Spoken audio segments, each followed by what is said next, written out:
নগাঁও জিলাৰ হুজবকুলতলাত বিশিষ্ট সংগীত শিল্পী বুলু বৰা স্মৃতি চাৰণ সভা স্মাৰক গ্ৰন্থ সৰা ফুলৰ সুবাস উন্মোচন। নগাঁও জিলাৰ হুজবকুলতলাৰ বিশিষ্ট সমাজসেৱী জনপ্ৰিয় সংগীত শিল্পী বঁটা প্ৰাপক বুলু বৰাৰ সোঁৱৰণত তেখেতৰ বাসগৃহত আদ্য শ্ৰাদ্ধ উপলক্ষে আজি এখনি স্মৃতি চাৰণ সভা অনুষ্ঠিত হয়। উন্মোচন কৰা হয় এখনি গ্ৰন্থ সৰা ফুলৰ সুবাস। স্মাৰক গ্ৰন্থখনৰ সম্পাদক আছিল যুৱ সাহিত্যিক লক্ষ্যজ্যোতি বৰা। বিশিষ্ট শিক্ষাবিদ সমাজকৰ্মী তথা ভকচুং কলেজৰ বিষয় শিক্ষক ৰেৱকান্ত হাজৰিকাই সভাপতিত্ব কৰা স্মৃতি চাৰণ সভাখনৰ উদ্দেশ্য ব্যাখ্যা কৰে কবি লক্ষ্যজ্যোতি বৰাই।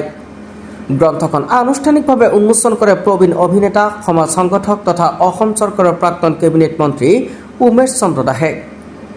ভাষণ প্ৰসংগত দাসে কয় যে মৃত্যু যদিও দুখকৰ আৰু বেদনাদায়ক, কিন্তু এই মৃত্যু মানৱ জীৱনত সদায় বন্দিত।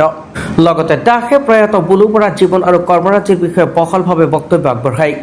অনুষ্ঠানত বিশিষ্ট অতিথি হিচাপে উপস্থিত থাকি বক্তব্য ৰাখি শিক্ষাবিদ কামপুৰ মহাবিদ্যালয়ৰ অৱসৰপ্ৰাপ্ত অধ্যাপক পূৰ্ণানন্দ নাথে। ভাষণ প্ৰসংগত নাথে কয় যে মানৱ জীৱন বৰ অনুপম, জন্ম মৃত্যু শাশ্বত যদিও অকল্পনীয়। লগতে তেওঁ কয় যে শৈশৱৰ পৰা লগ পোৱা প্ৰতিভাসম্পন্ন শিল্পী বুলু বৰাৰ মৃত্যুৱে অঞ্চলটোত শূন্যতাৰ সৃষ্টি কৰিলে।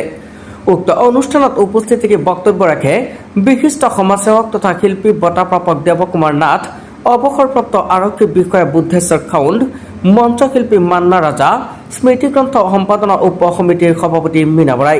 উক্ত সভাত অঞ্জু দেৱী, হৰেন্দ্ৰ বৰা, ৰাণু প্ৰভা বৰা, কুসুম বৰা, ইলা বৰা, শৈবৰগাঁও প্ৰেছ ক্লাবৰ সাংগঠনিক সম্পাদক প্ৰাঞ্জল নাথ, প্ৰচাৰ সম্পাদক জিয়াবুৰ ৰহমান, পৰিয়ালবৰ্গৰ হৈ প্ৰফুল্ল শইকীয়া, ৰেণু বৰা, কান্তি বৰা, ধন্তী শইকীয়া, বনমালা বৰদলৈ, হিমাংকু লাচিত বৰা, প্ৰাঞ্জু বৰা, গীতাৰ্থ লাচিত বৰা, ডিম্পী মেধি, ধ্ৰুৱ কমল বৰা, শিল্পী বৰা, জয়াপ্ৰিয়া বৰা প্ৰমুখ্যে বহু গণ্যমান্য লোক।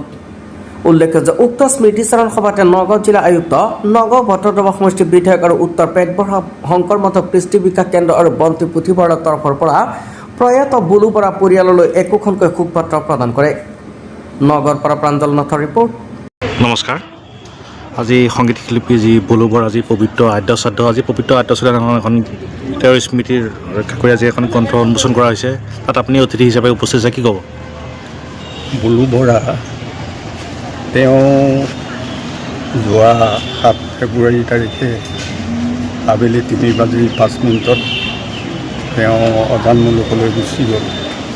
কিন্তু বৰ দুখ লাগে এইটোৱে যে মৃত্যু চিৰন্তন সত্য, মৃত্যু হৈ অনিবাৰ্য। কিন্তু তেওঁ যিখিনি গুণৰ অধিকাৰী আছিল, তেওঁ গুচি যোৱাত যেন সমাজৰ অপূৰণীয় ক্ষতি হৈছে। তেওঁ এগৰাকী সংগীত শিল্পী আছিল, অভিনেত্ৰী আছিল, তেওঁ ধৰ্মত পৰাণ মহিলা আছিল, সামাজিক কৰ্মী আছিল। কিন্তু তেওঁ যিমানখিনি প্ৰচাৰ হ'ব লাগিছিল সিমানখিনি প্ৰচাৰ বিমুখ এটা অৱস্থাত গুচি গ'ল।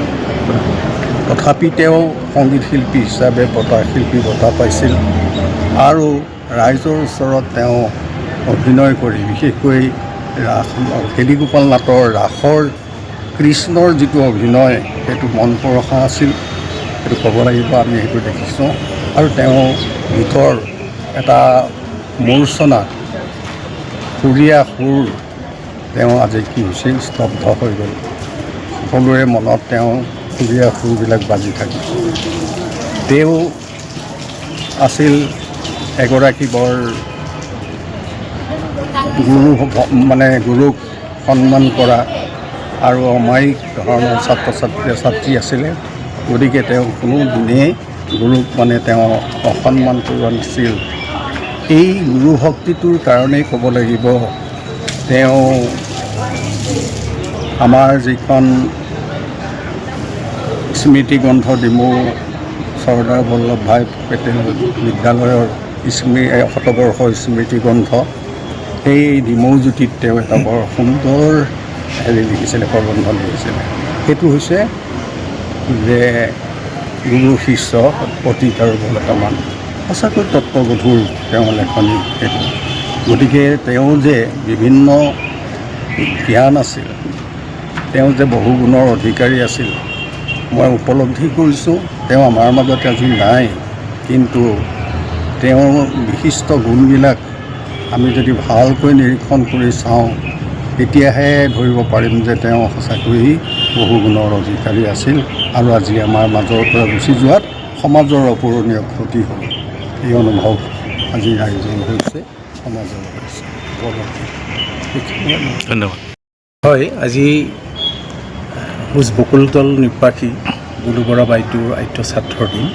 আজি আদ্য শ্ৰাদ্ধৰ উপলক্ষে তেখেতৰ হৈ এখন স্মৃতি চাৰণ সভা আজি অনুষ্ঠিত হৈছে আৰু এখনি স্মাৰক গ্ৰন্থ তেখেতৰ হৈ পৰিয়ালে উৎসৰ্গা কৰিছে।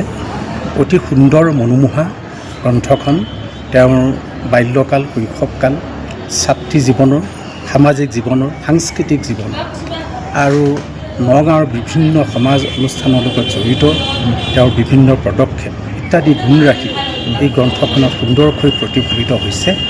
আৰু খুবেই ভাল লাগিছে যে আমাৰ মাজৰ পৰা এটা সম্ভাৱনাময় উজ্জ্বল জীৱনৰ নক্ষত্ৰ হেৰাই গ'ল, যি হয়তো নগাঁৱৰ সমাজ জীৱনতেই হওক বা শৈশৱৰ সেই গাঁৱৰ উত্তৰ পেট বহা এৰিয়াতেই হওক, গাঁৱতেই হওক, সকলোৰে লগত বৰ সৰবৰহী মিলাপ্ৰীতি, মৰম চেনেহ, ভাতৃত্ব, সংহতি, সম্পৰ্ক ৰক্ষা কৰি চলিছিল। যেন এনেকুৱা লাগিছে আমি সেই শৈশৱত পঢ়া দক্ষিণপাট উচ্চতৰ মাধ্যমিক বিদ্যালয়ত আমি বাইদেউক লগ পাইছিলোঁ। বৰ সৰবৰহী, হাঁহিমুখীয়া, চঞ্চল চফলা এগৰাকী সুন্দৰী যুৱতী, সকলো ক্ষেত্ৰতেই জড়িত হৈ সকলোৰে মন মোহিত কৰিবলৈ সক্ষম হৈছিল।